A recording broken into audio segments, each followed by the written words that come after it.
Financial with Certified Financial Planner Christopher Calandra is an innovative, comprehensive, informative, and cutting-edge podcast that discusses financial topics ranging from personal finance, economics, politics, and personal growth. Simply Financial will cover intriguing and thought-provoking questions so that the listener can simply increase their financial IQ. Welcome to episode number 1 of the Simply Financial podcast. I am your host, Christopher Calandra, and I appreciate you joining me for our initial episode. Today, I want to provide you with a mid-year economic update for 2017.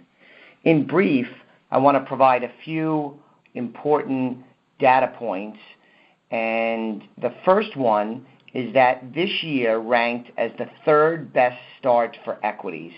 This year, we got off to a really strong start in the U.S. stock market. Next, the bull market turned 8 years old on March 9th. We've had 8 years of the bull market that began when we got to the market lows back in March of 2009, which turns out to be the end of the great financial crisis. The Dow Jones Industrial Average this year passed 21,000 for the first time. That occurred in March.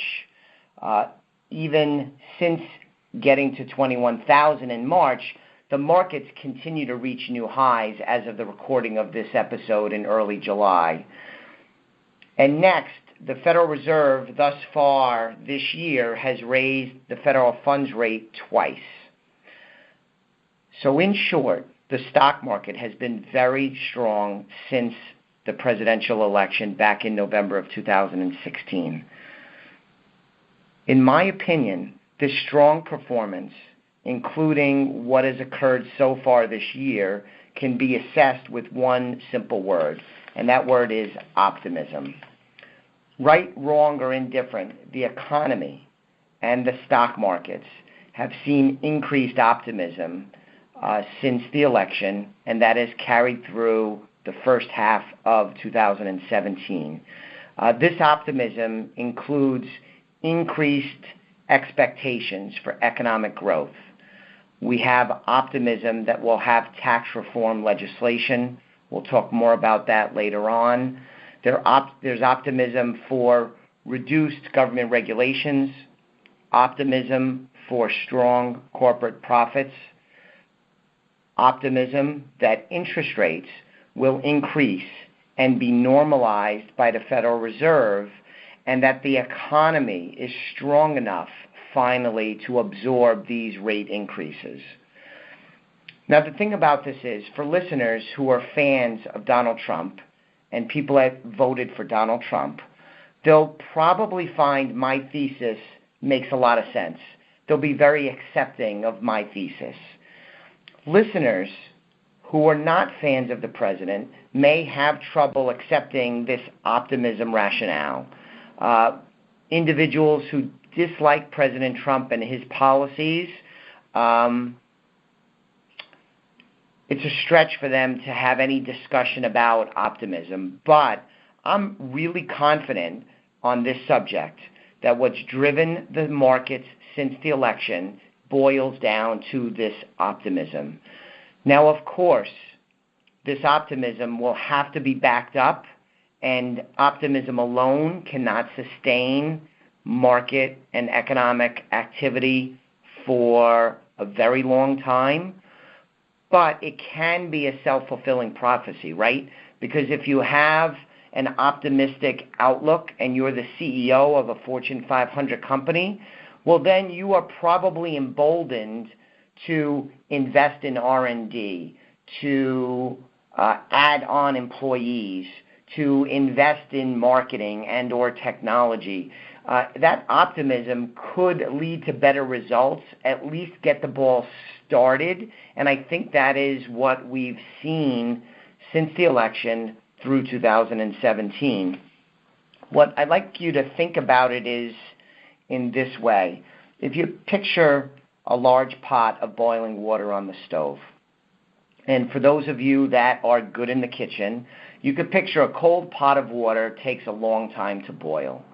And I view President Obama's administration in this way. When President Obama was elected, he received a pot of boiling water on the stove, a pot of water on the stove that was cold, ice cold in fact. And President Obama definitely deserves credit for getting that cold pot of water in that big pot, the U.S. economy, warm again. He had consistent economic growth. He had consistent job growth.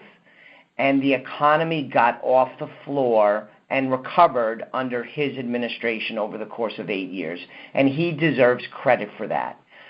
The trouble is that President Obama was only able to get that water so warm.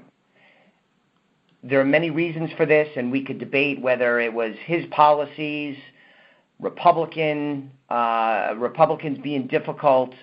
We could debate that, but that's not the purpose of this show. But my point is that he, to his credit, got the cold pot of water that he received.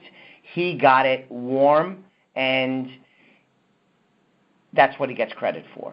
Now, where he deserves criticism is that he is the first and only president ever to leave office. Now, he was in office for 8 years, is to leave office with the U.S. economy never getting plus 3% gross domestic product growth. He never oversaw a single year in 8 years where the economy did better than 3%. And that is definitely a fair criticism in my mind of President Obama. So now Donald Trump gets elected president in November 2016. He, unlike his predecessor, inherits that big pot of water, the U.S. economy, but now it's warm. It might even be close to boiling. And now, if you're a cook or you're good in a kitchen, or you could picture what I'm describing, is it doesn't take much to get a warm pot of water to boil. It doesn't take much to heat it up. And I think the optimism that's emanating throughout the economy, from Wall Street to large corporate boardrooms to small business owners to the Main Street man and woman on the street, is the idea is that President Trump doesn't have a cold pot of water, has a warm pot of water, and with a little bit of good stewardship, it will not take much for that pot of water to get to a boil. And when I say a boil, I mean 3% plus GDP growth. The U.S. economy, over the very long term, has averaged around 3.5% economic growth or GDP growth. Since 2000, this includes both President Obama's administration as well as George W. Bush's administration, the U.S. economy has performed somewhere in the neighborhood of 1.7 or so, roughly half of the longer-term average since World War II. And the optimism that we're seeing is that the U.S. economy can begin to once again get better than 3% GDP growth. And if we can do that, that optimism, that expectation for increased economic growth will have been well placed, and Donald Trump will deserve credit for that. But again, he got a pot of water that was warm, where President Obama got a cold pot of water. And that's a simple way that I look at it, and it helps me put into perspective what's going on and cuts through some of the tremendous amount of noise we see in the media and in the marketplace. And I call it the soap opera that we see if we pay attention to what's going on in Washington. I really like the boiling water, pot of water analogy. Hopefully that helps you appreciate and picture what I believe is going on in the economy and what's helping propel the markets forward. One final point on this topic is that as of May 2017, the S&P 500, which is the index that represents the largest 500 U.S. companies based on size, the S&P 500 quarterly year-over-year growth rate showed a 15% rise. So really good increase in their corporate profitability. This was the best year-over-year increase since the third quarter of 2011, according to Yahoo Finance. So this is just some evidence, an anecdotal example of what I see in many, many economic measures that we look at. So corporate profitability, corporate profits increasing is a very, very good sign for the economy. Now, of course, not all is perfect. There are lots of things to be worried about, to be careful of, and there are a number of things that we're watchful of, and I think a few of them you could easily keep tabs on as well. For example, the potential for U.S. gridlock is very problematic, and already this year you can see some of the battles being waged between the White House, the Republicans, and the Democrats.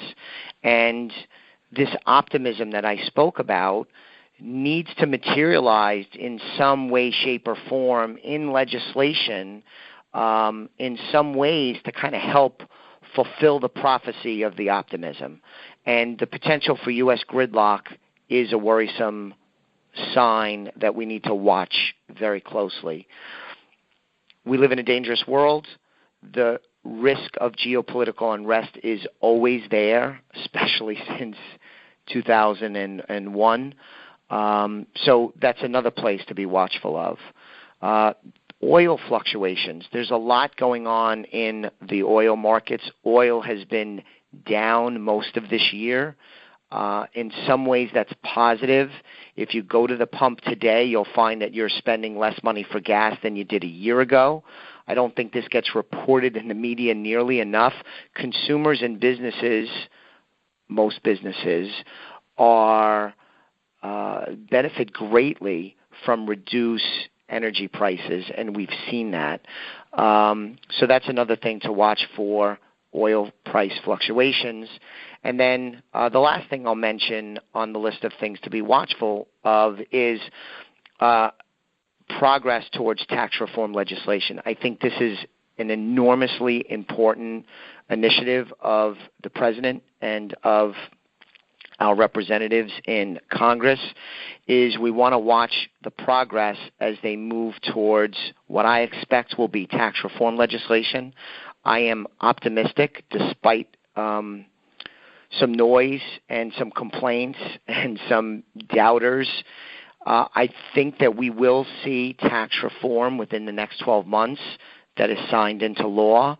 A lot of the details are up for grabs. We'll have to see how it plays out. But I think tax reform legislation will be very good.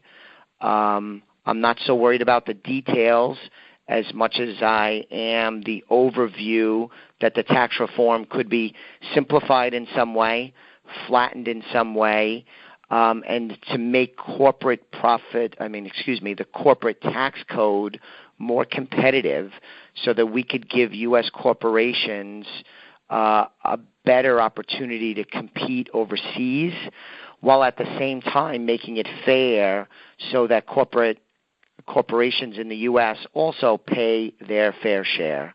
So I'm optimistic on that front, but I think it's really important that we make progress towards tax reform legislation and it's not caught up in that gridlock we spoke about a few minutes ago. What I want to talk about next is what you should do as an investor. And I think to start with, as an investor, you need to be prepared. You need to be prepared with a plan of what your financial goals and objectives are, a plan of how you are going to move towards that goal and objective or those goals and objectives.